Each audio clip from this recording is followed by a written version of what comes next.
In this tutorial, I'm going to show you how to create the Star Wars text effect in Premiere Pro. To start off, go over to the File tab, select New, Legacy Title, and click on OK. Now play with your text until it's set up the way you want. Then go over to this little button over here and click on it.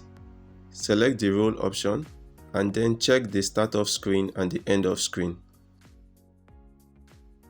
Now click and drag your legacy title onto your timeline and then go over to the effects and find the corner pin effect and drag it onto your text.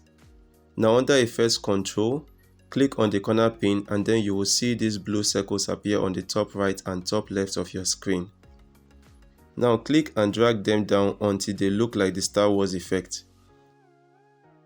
You can also adjust the speed of the text scroll by adjusting the legacy title to the right or the left.